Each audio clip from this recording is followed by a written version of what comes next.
And so when we talk about emergency preparedness, it's, what are things that we can do now to set ourselves up for success, or the best case scenario of a very dark, not a very negative scenario, try to set us up for the best possible outcome, and doing things now that will make that process easier. So that's what emergency preparedness is trying to do planning before the hurricane hits. What are some things that we can do now that is going to make our life easier when that crisis actually happens?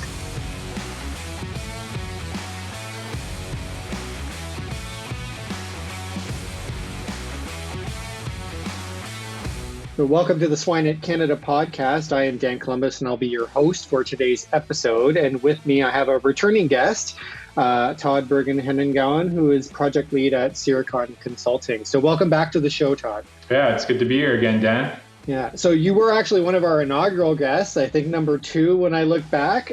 So it'll be good to have you back on to discuss, progress when it comes to emergency preparedness. But just because you were pretty early, I will ask you to introduce yourself and let us know a little bit about yourself before we get going. Yeah, for sure. So probably for the last 8 years, I've been working in the area of emergency preparedness, which is not somewhere I envisioned myself spending a lot of time working in when I came out of university, but it's been something that's really piqued my interest over the last few years because it's really an important topic. And recent events that have happened over the last few years have made it even that much more interesting and more valuable to me. And so working in emergency management has been something that I've worked on, as I mentioned, for the last 8 years. Firstly, as part of a government-run project called Animal Health Emergency Management. So I worked in that area, working with a multitude of commodity groups across all of Canada, across multiple provinces, and across multiple commodity different groups. So I worked in poultry, beef, bison, pork, you name it. We've done emergency preparedness work in a lot of different areas. And so that's something that's occupied a lot of my time over the last few years. I've worked on other economic related projects as well in my history. And I actually do come from a farming background. I'm more of a crops guy and less of a chops guy is the way I like to say. I farm mixed irrigated crops down here in sunny southern Alberta, but in my spare time, I've been working on a lot of emergency preparedness work over the last few years. And so most recently here, I've been working with Manitoba Pork and developing their integrated emergency response plan. And I think that's what we want to kind of get into today.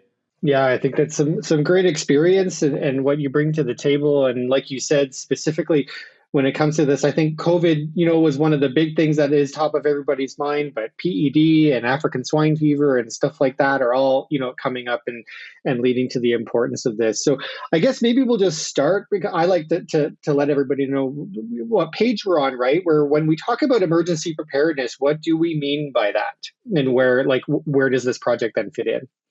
Yeah, so emergency preparedness largely relates to responding to some type of a crisis event. And largely in the animal health world, we're focusing in on animal diseases and those type of outbreaks. And so COVID being kind of that perfect example of something we had to deal with in the human world. But those type of situations come to life in the animal world in a lot of cases. And I mean, we're dealing with high path avian influenza right now in a large part of North America. And so that's something that's been top of mind for the poultry folks. But, in the beef sector, foot and mouth disease, something that they're very cautious of and cognizant of what's going on. And then in the hog world, it's African swine fever, and that being the primary thing that's motivating people to start preparing themselves. And so when we talk about emergency preparedness, it's, what are things that we can do now to set ourselves up for success, or the best case scenario of a very dark, not a very negative scenario, try to set us up for the best possible outcome, and doing things now that will make that process easier. So that's what emergency preparedness is trying to do planning before the hurricane hits. What are some things that we can do now that is going to make our life easier when that crisis actually happens? Because we do know that no matter what, plans are going to, they might fall apart, but at least we have things that are in place that will help us work through that, because every crisis is a little bit different. And so trying to prepare for emergencies in whatever way we can is kind of what we're trying to spend time on, and trying to think ahead of what those scenarios could look like. Yeah. So when you're putting these together, and regardless of the specific crises that you're trying to deal with, I guess, like who are the major players and how is that all integrated to make this happen? Yeah, so in most of the projects that I've worked on, and specifically this one, it's largely the industry, so the livestock industry, and in this case, it's Manitoba Pork that we've been working with.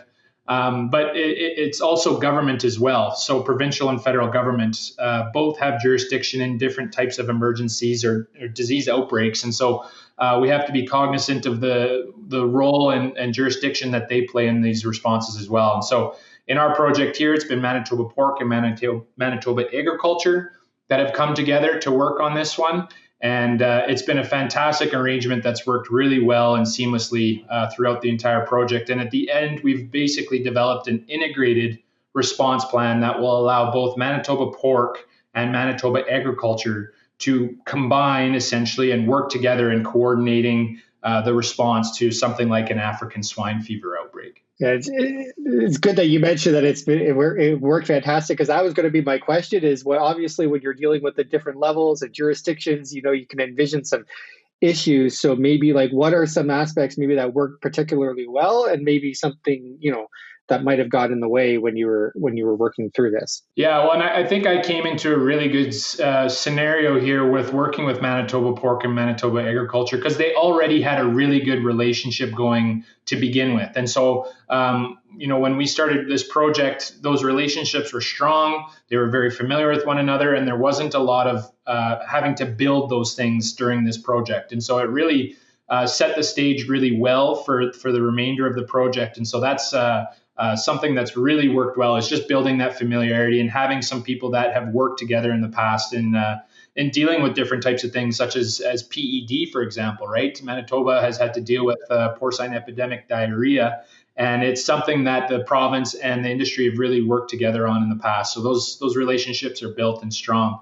I don't know this for a fact in other jurisdictions, but I could see where there might be a bit of butting your heads, or perhaps there's some relationship issues on fronts that maybe they didn't get along in the past. And so you can understand that there could be situations that maybe government and industry don't necessarily see eye to eye, but I haven't noticed that in the project that I've worked on here. They've really worked together really seamlessly, and it's really benefited the process. And I think we've got really good engagement with our stakeholders as well as a result, because they know that industry and government are tied together in this, and that they want to try and do what's in the best interest of everybody. So that's gone a long ways as well. Yeah, I think that's great.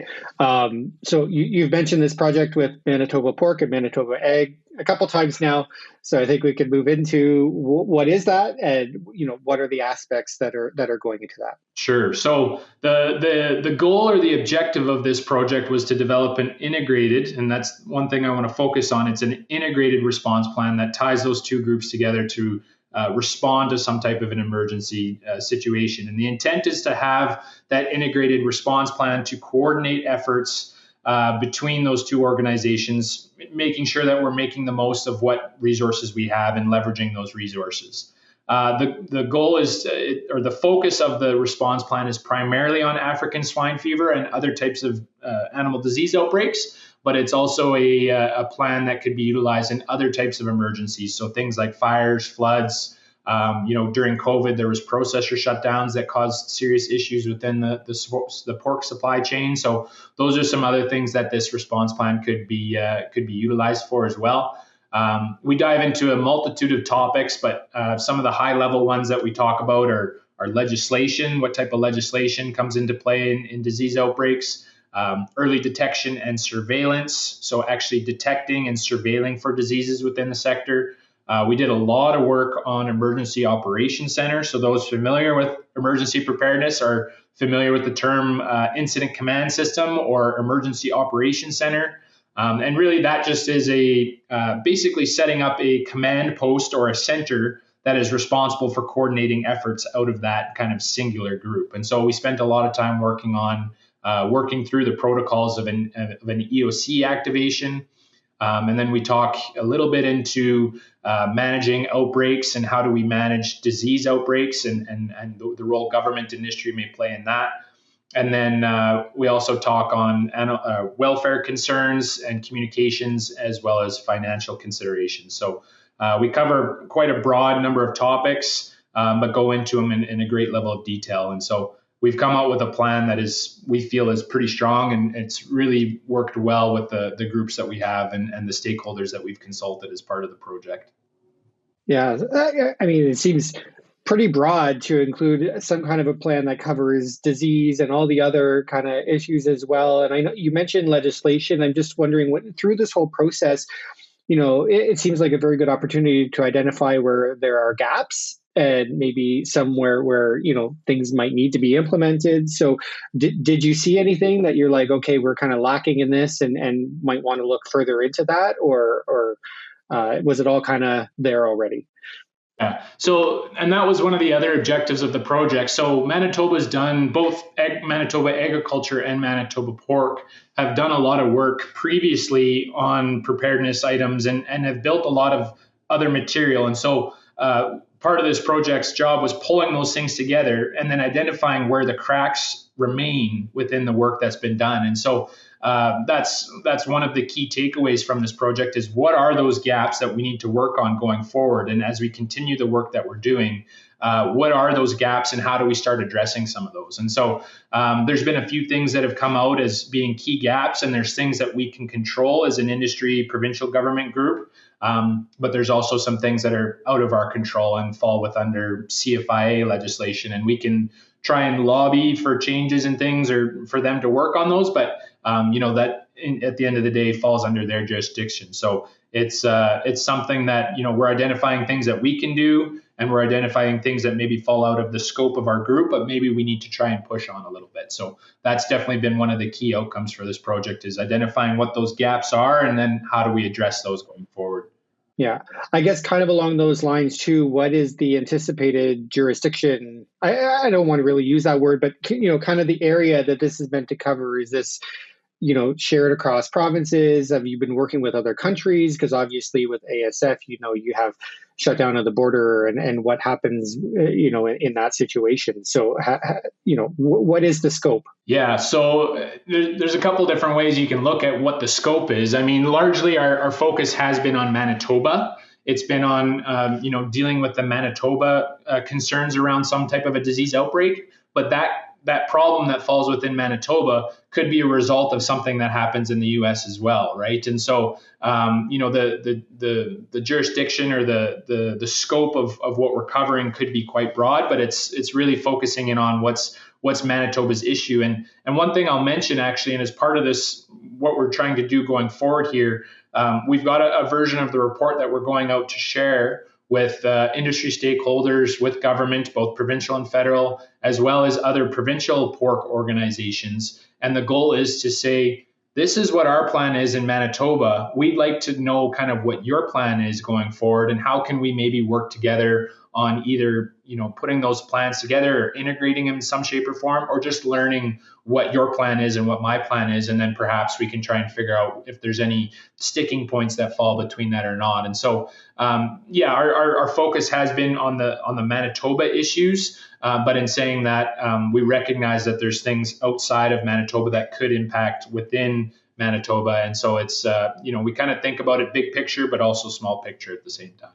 Yeah, that also leads into another one of my questions, because I was going to ask if there are ways that people can get involved that haven't necessarily been involved so far, if it's industry representatives, producers, or like you said, other provinces or whatever, right? Like, is there a way for them to kind of look into this and be like, I don't know if that's going to work, or that seems like a really good idea, or even like, here's a suggestion that we have. Yeah, and that's part of the joy of how we've set up this arrangement. I mean, it's not like we've developed this plan and it's a closed book and we're done with it. We want this plan to be something that we're continually improving on. And so as part of that sharing process that we're kind of initiated now, we'd like to hear feedback from industry stakeholders, from government, from other provinces on our plan, so that we can maybe improve that or alter it in some way, or look at it from a different perspective. So I think if there's anybody out there that is interested in wanting to learn more or has some feedback on it,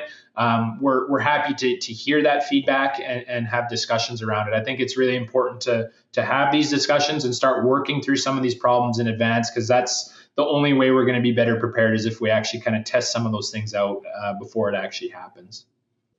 Yeah. So this is available somewhere, or and what's the route that they could actually like access this and then provide feedback? Yeah, I would say to reach out either myself or other members from our steering committee group. So on our steering committee group, we have staff from Manitoba Pork as well as some staff from Manitoba Agriculture. So I think those groups would be quite happy to hear from others and easily accessible that way, and would be open to having the discussion. So I think that would be the best way to get in touch with our group. So I guess before we get to a take home, I also want to, like kind of looking into the future, maybe like what do you think might be some big issues coming down? What do you think might be the next big need, I guess, when it comes to emergency preparedness or even like the industry as a whole? Yeah, I mean it depends how granular you want to get. I mean there's a lot of issues that we can look into, and one of the things I think is, and this is something that we've been working on, or I've been working on for the last few years, is just getting the exposure out there and understanding that this is a threat that we need to take seriously, and understanding the magnitude of this threat. Um, because you think of something like African swine fever, it would have huge, devastating impacts on the Canadian pork sector. It would have rippling effects to other countries as well. Canada being a huge exporter of pork, over 70% of production is actually exported out of the country, and so there'd be a lot of countries that are leaning on Canada as well for that production. And so, some type of an outbreak in Canada would have devastating impacts to Canadian farmers.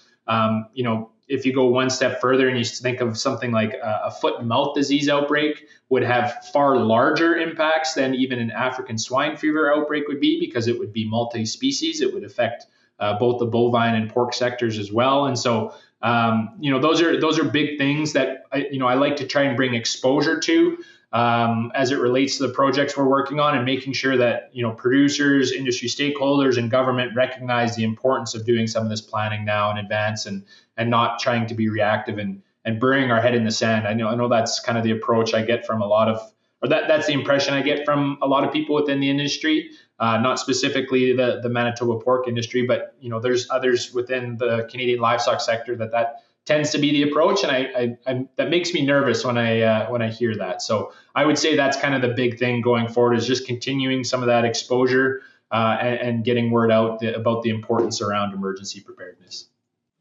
Yeah, well, hopefully people listening to this podcast will will help get that exposure. But it's like you said, it's not even just obviously front of mind is ASF and things like that, because they're out there already causing issues. But it's beyond that. It's the next virus or something that happens that we don't even know is coming, right? And making sure that we're aware for that. And I think again, COVID was a very good example of that. Who would have thought that would ever, it was something completely unexpected, at least for the general population. Maybe the experts thought, they knew it was coming, but it's for that. It's for those unknowns as well. Yeah, and having some type of a process or plan to deal with. I mean, we're preparing for African swine fever, but pretend we get disease XYZ tomorrow that we don't know anything about. Well, then we can go back to our plan and say, well, we prepared all of this work for ASF. Can't we just take that and apply it to disease XYZ as well, and it'll help us? So I think to say that a plan is perfect is never true, but at least there's something there that can be utilized, I think, for other types of situations as well. Yeah, no, very good. So I just end this part of the podcast before we get to our final three questions. Ask you if you have a take home, or what message do you want our listeners to get today? Yeah, I think the take home message is that this arrangement that we've set up with Manitoba Pork and Manitoba Agriculture, and having both government and industry working together on integrated response plans, I think has really been a beneficial process for everybody involved. And I encourage other areas in Canada or the US to kind of look at that same approach and adopt that approach in doing emergency preparedness. I think it's been really beneficial, and it's been really engaging. So that's really positive. And I think the other thing is just that we need to keep thinking about emergency preparedness and continuing to think through the different areas that we need to be prepared for, and how we keep exploring options for that, and trying to come up with the best solutions that we can. Yeah, good message. Okay, before I let you go, we have our 3 questions. I'm not sure if you answered them in the previous episode. I admittedly did not get that far, but maybe your answers will have changed if you did. It's time for our famous 3. Working with nature and not against it, piglets fed AX3 see significant and improved feed efficiency. Producers know the reality of needing to reduce antibiotic and zinc use. AX3 Digest is a highly digestible novel protein that promotes improved in-barn performance, piglet health, and minimizes the need for zinc in the diet. For more information, visit www.protecta.com. That's www.protecta.com. So our first one is, what is your favorite swine or agriculture-related resource? Well, as a farmer, the Blue Book is one that I turn to very often. And for those that aren't familiar with the Blue Book, it's basically a crop protection manual. So that's probably the one I read the most, but that's probably not the most engaging one. But the one I'll actually mention, that one I've been reading here recently, is called Unprecedented. And it's about how Canada's top CEOs responded to the COVID outbreak. And so it was very interesting to me. And as it relates to the topic we're talking about here today, is how did major organizations basically develop their response plans on the fly? Because everybody's business changed very last minute as a result of COVID. And so just understanding how they responded to that type of a crisis is very enlightening to me. And I find it very interesting. So that would be my kind of, maybe not agriculture related book, but it's one that I think that pertains to the topic we're discussing. Exactly. It's very much on brand. So the second question then, and so you can't use the same book, but if it's a book recommendation or a favorite book, outside of agriculture, it could be the wide range on this one. So just a recommendation for the audience. I'm trying to think the name of the book. I believe it's My Personal Best by John Wooden. So I'm a bit of a basketball nut. Grew up playing basketball throughout my entire life. And I read that book at a very young age, and it was very inspiring to me. So that's one that I would recommend learning about. It's not only about basketball, but it's about building character as well. So something that I really enjoyed. Okay, and our final question, this is maybe interesting considering who you've been working with on the emergency plan and that, but when you look at leaders or producers who are particularly successful or do very well, what is a characteristic that you think that they all share? I think the characteristic of not being scared of asking dumb questions, I think has proven to be really valuable for a lot of people. In my personal interactions and professional interactions, those people have been, a lot of times, if you're in a group, somebody will ask a question, or nobody will ask questions actually, and all of a sudden somebody will actually stick their neck out and ask that single question, and everybody else is thinking it. Nobody just wants to ask it. So I think that kind of curiosity and not being scared to seem like you're maybe not up to par on things, I think that's a really valuable trait to have. And I guess it comes down to being modest, I suppose, and not necessarily feeling like you know everything. So anyway, that would be kind of my trait that I've seen come out best in successful people. Yeah, not afraid to be wrong, or to just not to admit that you don't know. Yeah, I think that's good. Well, it's been great to have you back on the show. Hopefully we get some interest and engagement with the preparedness plan, and that you can get some feedback and get people on board with that. So just thanks again for joining us. Yeah, absolutely. Anytime, Dan.